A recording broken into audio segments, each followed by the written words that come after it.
Empezamos la semana pasada nuestros estudios en el libro de Tito, así que vamos a enfocarnos solamente esta noche en la epístola, la carta de Pablo a Tito.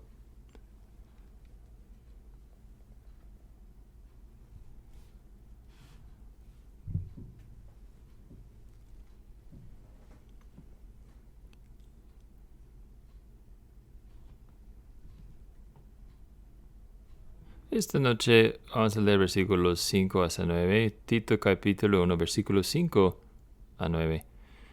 Escuchemos la palabra de Dios juntos. Por esta causa te dejé en Creta, para que corrigieras las cosas que faltan y establecieras ancianos en cada ciudad, así como yo te mandé.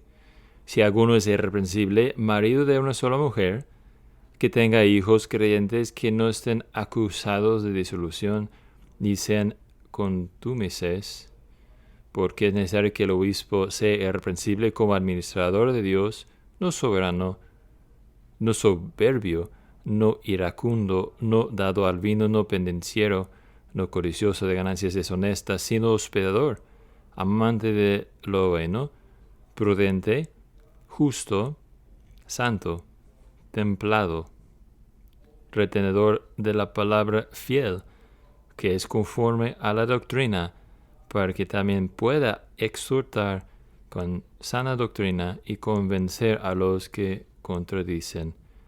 Que el Señor bendiga su palabra leída y predicada a nosotros esta noche.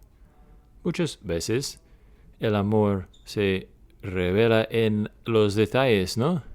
Podemos pensar en una mamá joven y ella está por primera vez, va a dejar su niño, por primera vez va a dejar su bebé con la abuela a lo mejor o alguien para cuidarlo, y las preparativas hechas por tal evento, la explicación y las instrucciones que son dadas son llenas y a lo mejor agotadores.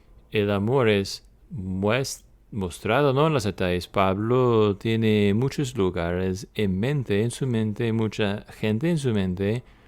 Él había viajado a muchas partes y había ayudado a establecer iglesias, congregaciones por todas partes del mundo mediterráneo, y mucha gente por quien orar, mucha gente cuyo futuro era de gran preocupación para él, y sin embargo Pablo encuentra tiempo para entrar en los detalles de la vida del pueblo, la gente en Creta de Tito, la iglesia, la congregación de Tito ahí en Creta, la iglesia de los santos allá, la congregación de los santos allá. Y esta noche estamos hablando sobre los detalles del liderazgo de la iglesia. Aquí es un lugar en que el amor de Dios se manifiesta en los detalles. Él proporciona por nosotros líderes en la iglesia y Él nos da instrucciones.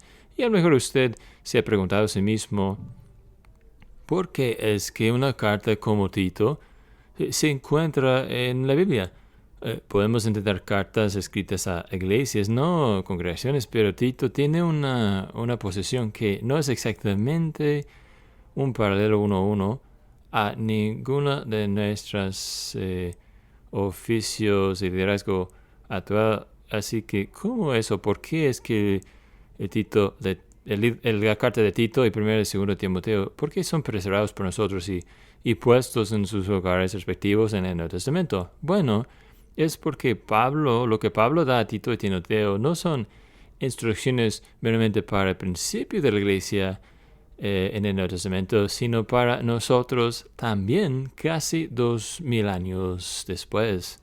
En otras palabras, Pablo no esperaba, pues después de que se vaya Tito, la siguiente generación, ellos van a averiguar todo solo, porque las cosas eran muy diferentes en sus días. No, él está desglosando principios, dándoles principios que van a aguantar la prueba de tiempo.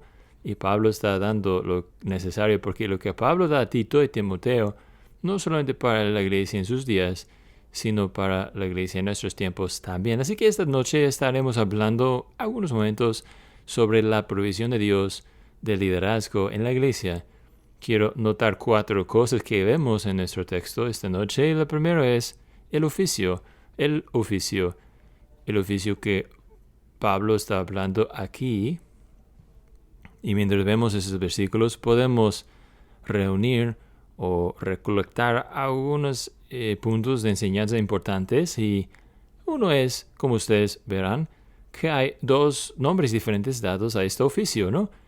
Que los hombres son llamados ancianos en versículo 5 y luego en versículo 7 son llamados obispos o el obispo. Y es claro, ¿no?, que él está usando esas dos palabras, esos dos nombres o títulos en una forma de sinónimos, la misma forma, el mismo hombre más bien. Quienes eran ancianos también son obispos y los mismos hombres que son obispos son ancianos. Es un poco chistoso, la verdad, cuando vemos esas palabras que están atrás de esos dos títulos y se da cuenta uno de que han llegado a representar dos formas muy diferentes del gobierno.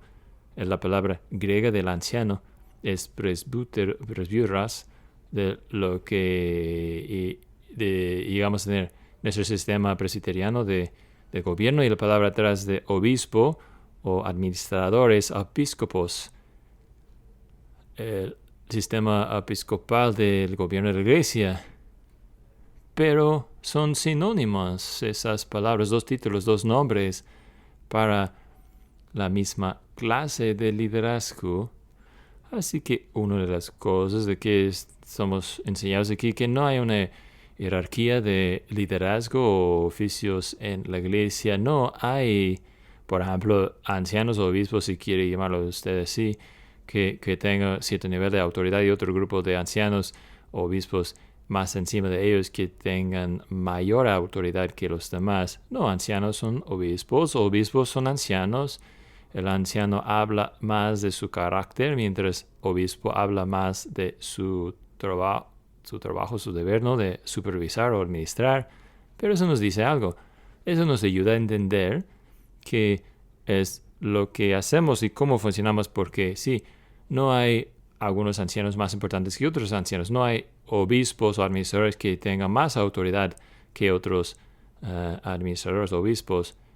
Todos tienen una paridad en la iglesia. Una paridad en la iglesia es una cosa que vemos aquí. Otra cosa que descubrimos aquí es que habrá más que uno de estos en cada congregación.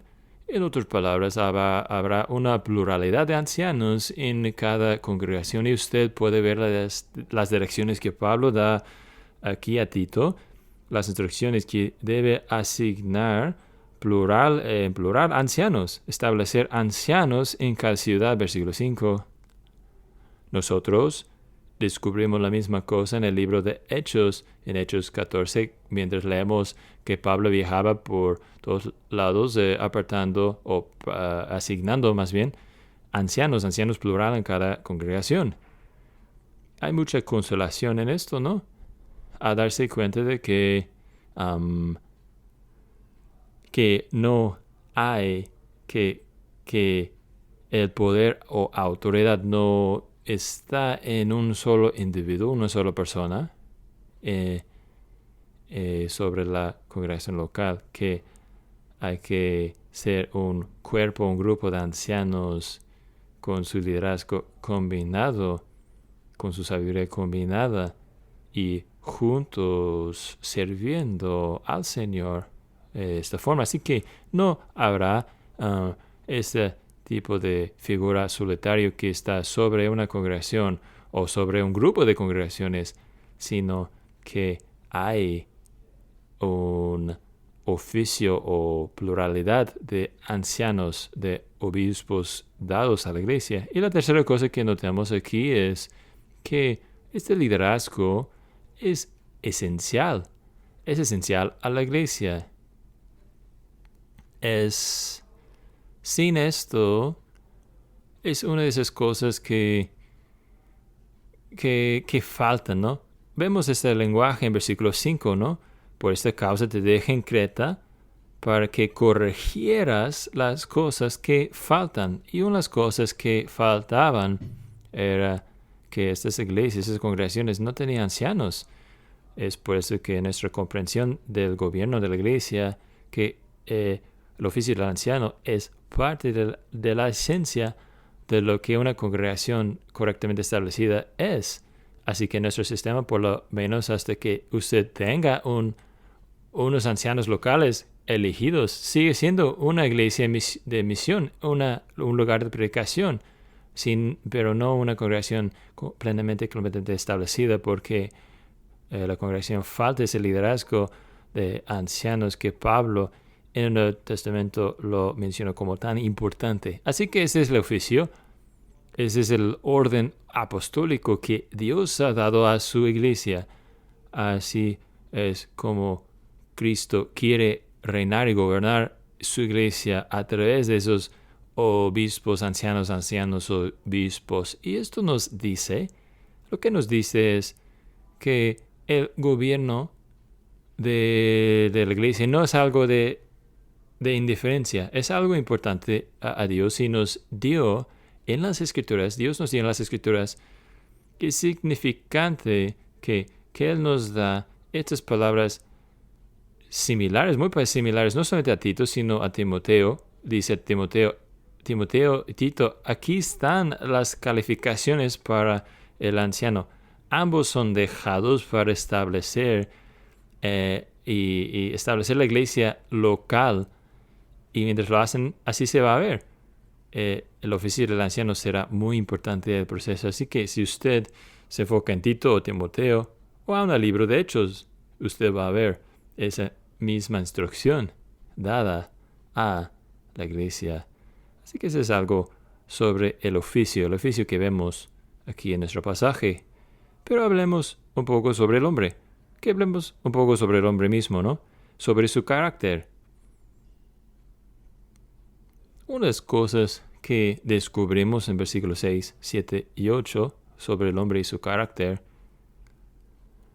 Algunas cosas que vemos es que él es irreprensible. Ese lo vemos en versículo 6 y mencionado otra vez en versículo 7. La traducción de inglés dice que está más allá de reprensión, que a lo mejor sea una traducción un poco más clara, una forma más correcta de lo que es querido aquí. Usa la palabra 2 veces, así que es importante mencionar lo que quiere decir y lo que no quiere decir. Claramente lo que no quiere decir es que el estándar es la perfección. Que el estándar es la perfección. No puede significar eso. Yo escuché una historia de una congregación quienes quisieran quitar a alguien de sus ancianos, y alguien había hecho como una hoja con 2 columnas. En una de las columnas era el carácter de Cristo y la otra columna fue el carácter de tal anciano que no quisieron ya tener su congregación. Y obviamente el pobre anciano nunca iba a poder compararse con Jesucristo. Cristo es perfecto, sin pecado, y ninguno de nosotros lo somos. Pero, en cambio, lo que Pablo quiere decir aquí es algo muy importante, es esto: que no haya ninguna inconsistencia obvia y substancial en la vida, en el andar de la persona. Ninguna inconsistencia obvia y substancial en su vida, ¿no? Y para decir algo que es muy evidente, lo mejor que podremos hacerlo es tener un sentido de carácter de cierto hombre basado en lo que sabemos, en lo que hemos visto y nuestras interacciones con él. Pero yo creo que otra cosa que podríamos descubrir al estudiar esos versículos y ver esas calificaciones es que podemos ver que casi todos esos están hablando con referencia a otra persona. ¿Cómo es que él interactúa con los demás en la congregación? ¿Cómo es que él vive su vida delante de los demás? Y esto regresa o va al hecho de que solamente podemos observar y ver a una persona, un hombre. Entonces eso se trata de cómo Pablo representa este anciano, su carácter, sus calificaciones a nosotros, cómo más bien se interactúa, porque ese será mucho de su trabajo, ¿no? estar interactuando con la gente en la congregación. Así que pensemos en esas calificaciones, cómo son enumerados a nosotros, y no pasaremos una gran cantidad de tiempo aquí. Primero, porque hemos hace poco pasado por ese proceso de elegir a ancianos y hablar sobre algunas de esas cosas, ¿no? Pero lo que sí podemos sacar de este pasaje es que puede ser animante a nosotros que oremos por estos hombres según sus calificaciones, ¿no? Y a lo mejor hay ancianos de futuro aquí quienes pueden estar orando por sí mismos que podrían ser más y más como leemos en esos versículos. Así que hay algo aquí sobre su vida de familia, ¿no? Nos habla sobre su familia, versículo 6, que él es marido de una sola mujer. Y a veces personas han visto ese versículo y han equivocado pensando que ese es un requisito, ¿no? Que el hombre tiene que ser casado o ser casado. Y si usted quisiera elegir ese camino, algunos lo hacen. Yo creo que entonces tiene que tomar que no solamente tiene que ser casado, sino también tiene que tener hijos por causa de la siguiente frase que dice aquí, que tenga hijos creyentes que no estén acusados de resolución ni sean contumaces. Lo más probable aquí no es un requisito que sea casado, sino que si es casado, que sea un hombre de una sola mujer, que sea un hombre de fidelidad en su relación con su esposa y que ésta sea sin cuestión. Y igual con sus hijos, que sean fieles.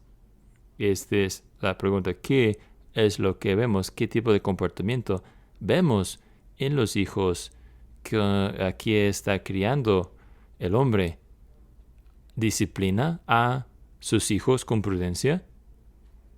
¿Trata con problemas en la casa bíblicamente? Pablo tiene una forma un poco diferente de responder a esa pregunta cuando habla con Timoteo, cuando dice que debe poder manejar o administrar correctamente o bien su propia casa para poder estar en un lugar para poder administrar la casa de Dios. Así que es un hombre de una sola mujer. Él está administrando bien a sus hijos. Esa es su vida en el hogar, en la casa. Y luego habla un poco sobre lo que evita el hombre, ¿no? Lo que evita el hombre. Unos no's en versículo 7, ¿no?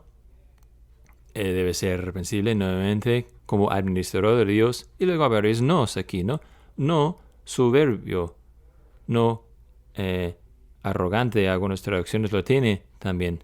No es iracundo, no dado al vino, no pendenciero, no codicioso de ganancias deshonestas.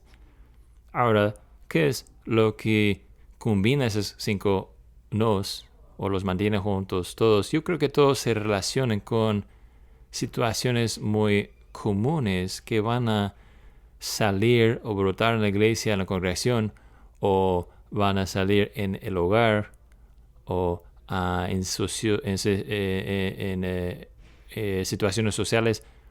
No va a insistir por su propio camino, no es soberbio cuando quiere ver algo en la iglesia o en una situación, no es iracundo cuando no recibe lo que quiere sobre un asunto, no se enoja de gran manera, no es dado al vino, no es entregado con el alcohol de tal forma que no tenga autocontrol, no es violento, no es la forma en que se dedica o va cuando no van bien las cosas que como quisiera ver. No es codicioso para ganancias deshonestas.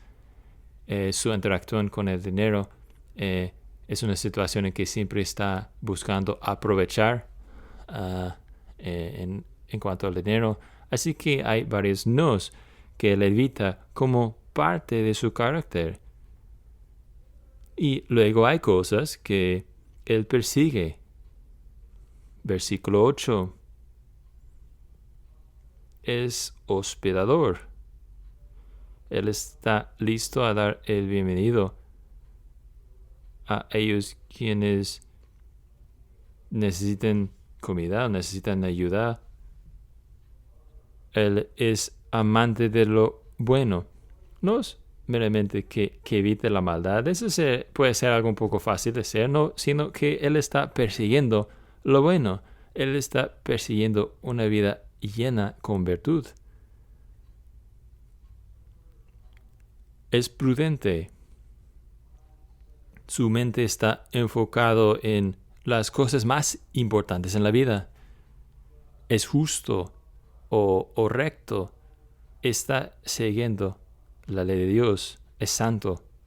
Hay una piedad de este hombre. Está entregado a piedad, a santidad. No solamente lo que parezca, sino lo visible, sino lo invisible. También es templado.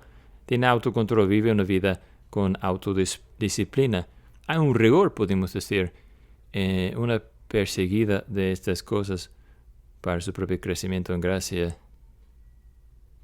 Así que eso es algo un poco sobre su vida en la familia, las cosas que evita y también las cosas que persigue.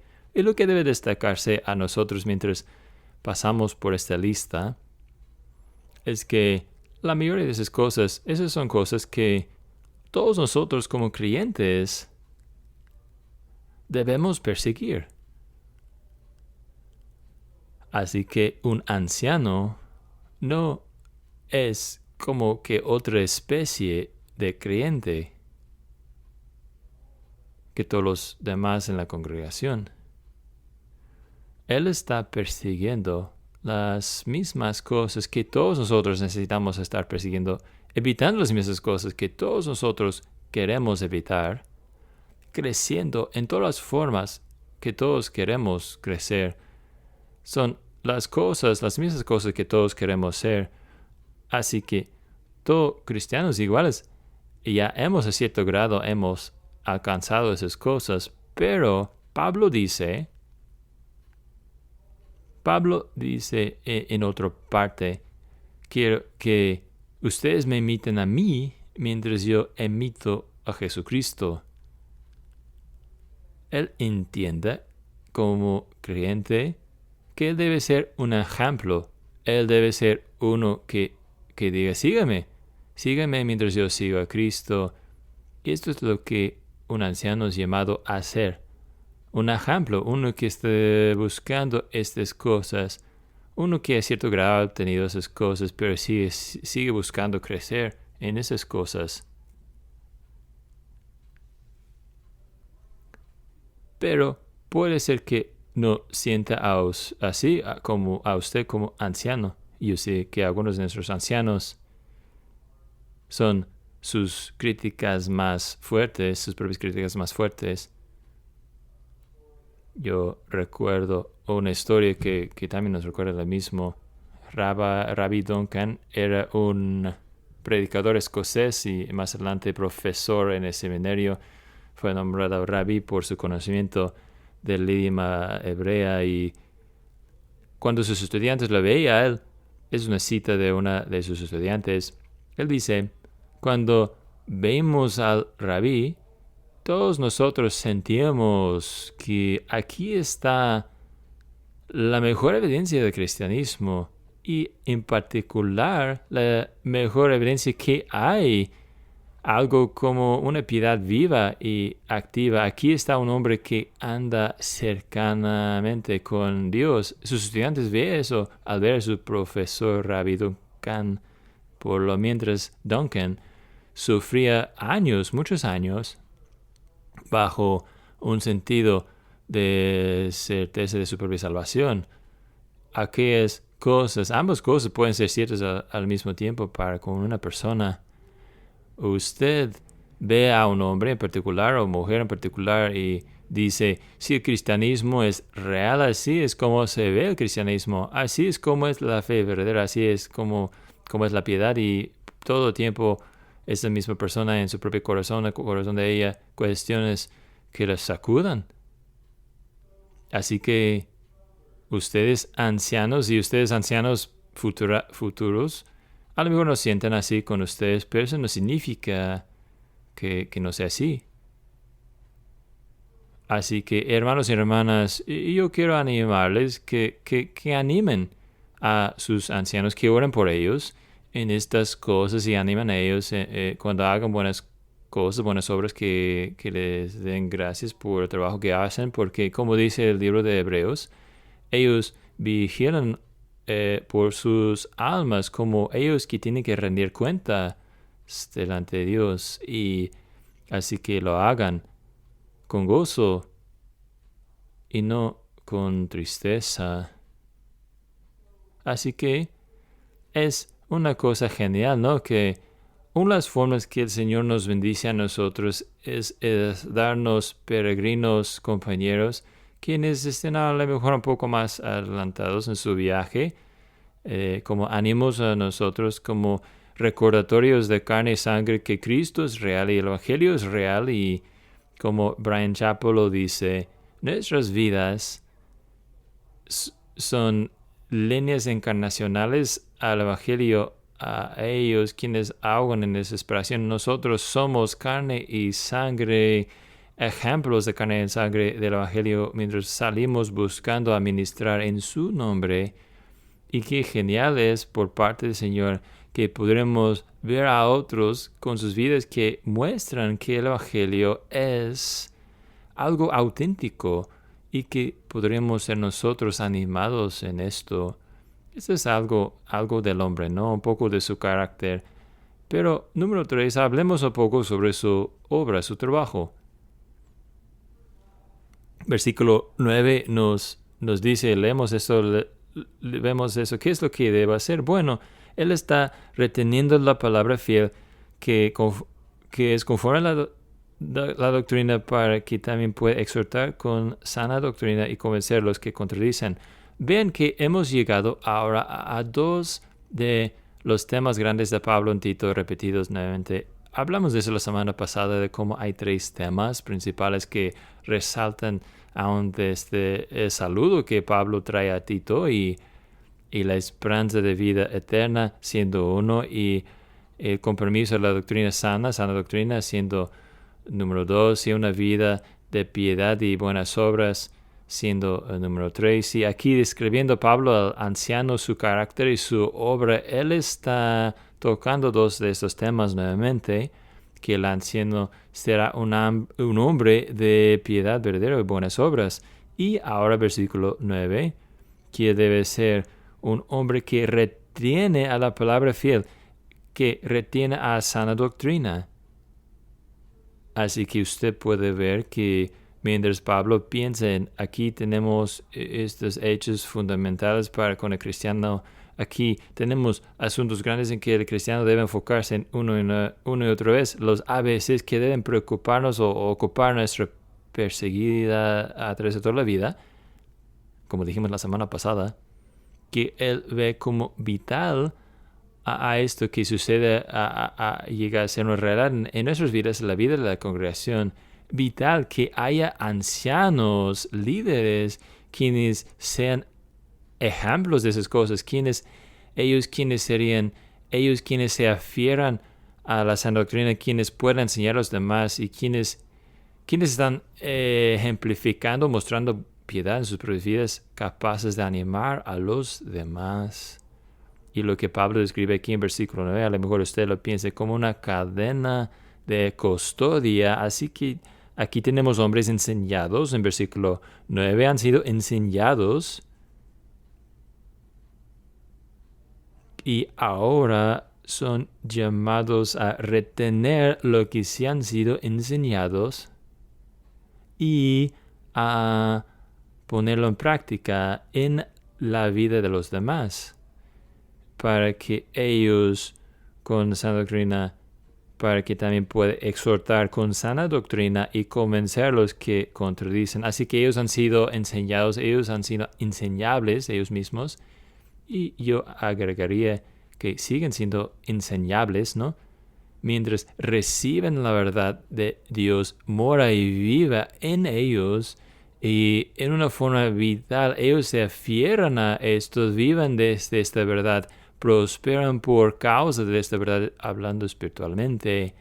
Y ahora pueden usar aquella palabra en las vidas de otros para animar y bendecir, pero también para proteger y guardar y aún traer convicción a ellos quienes que sigan mala doctrina.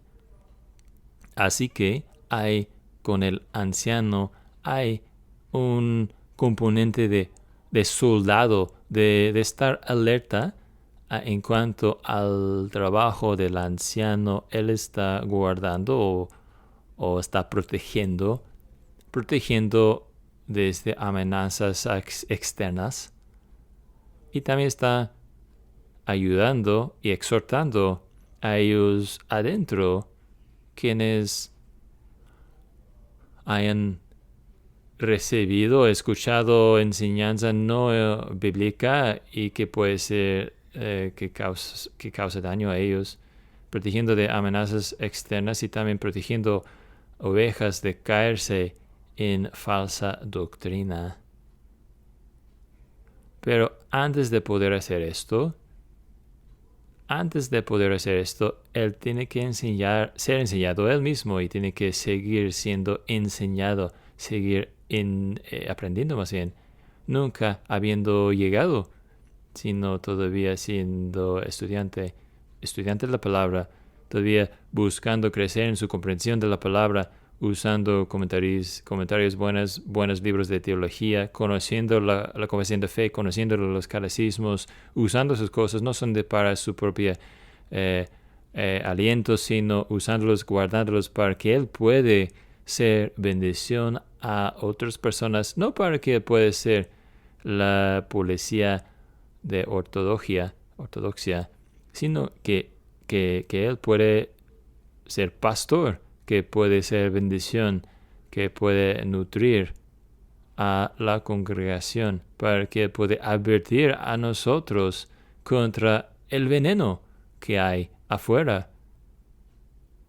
para exhortar y traer convicción a ellos quienes contradicen. Eso es un poco de su trabajo, no es toda la imagen. Hay más en las otras partes de las escrituras que podremos ver, pero eso es lo que Pablo cree que Tito necesita escuchar mientras Tito establece la congregación en Creta. Y Pablo se da cuenta de esto. Pablo sabe que eso no sucede con rapidez. Usted no en un instante aparece en una congregación. Vamos a leer más adelante sobre las luchas. Juan Calvino, de hecho, comenta sobre esto. Dice, encontramos por experiencia en nuestros propios días que no es la labor de 1 o 2 años para restaurar una iglesia caída a una condición buena, una condición tolerable, más bien. Eso no es segura. Mucho menos una congregación saludable. Requiere tiempo y requiere esfuerzo y requiere trabajo. Y los ancianos son llamados a esta obra. Oren por ellos. Anímelos. Y luego, finalmente, tenemos el modelo. El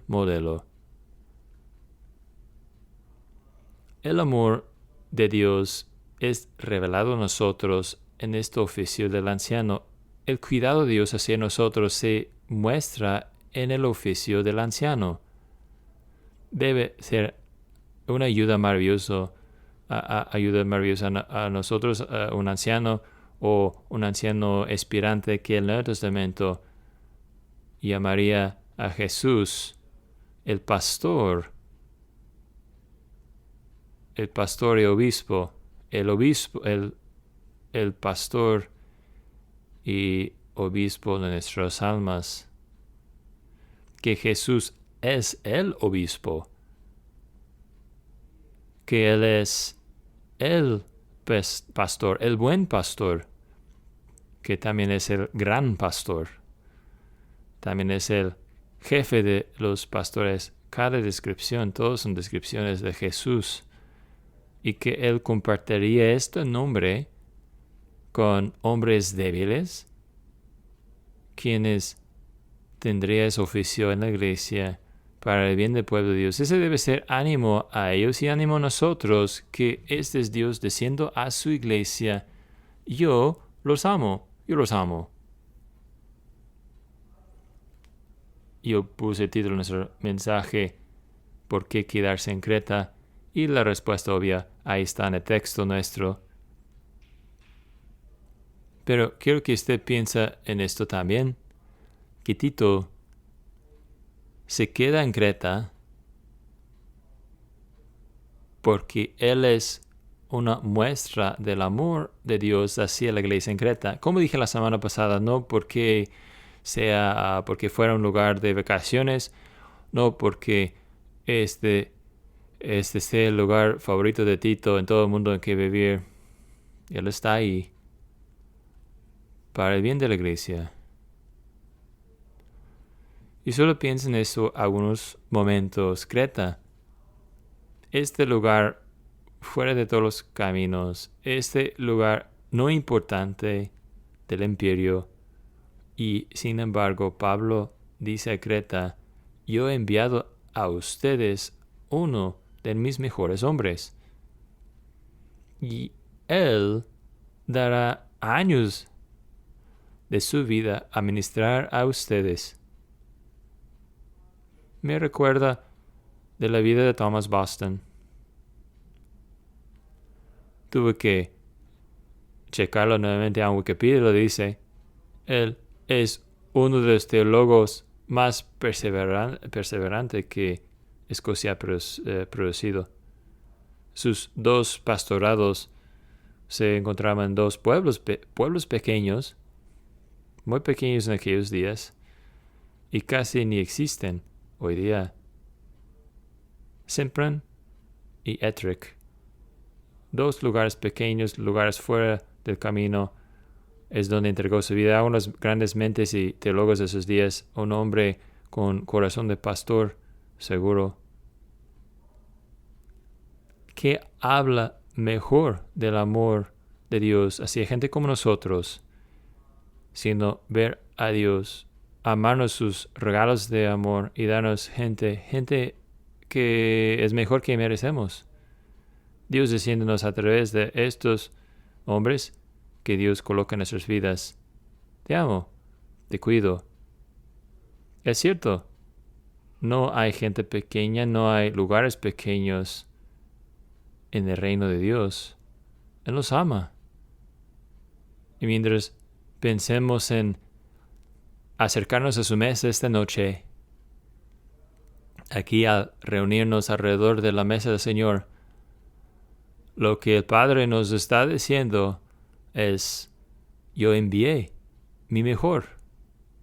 Envié mi mejor a ustedes. Envié mi mejor a ustedes.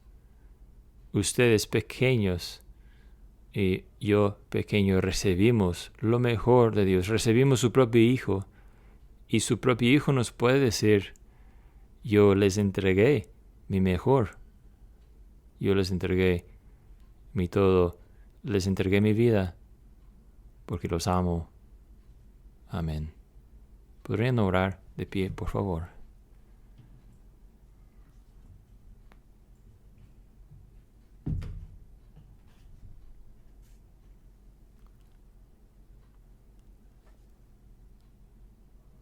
Padre, nosotros maravillamos en la economía de tu mundo, pero también la economía de tu iglesia, y la forma que tú obras y actúas a través de tu pueblo, cómo has estructurado todo para que seamos bendecidos a través de esto.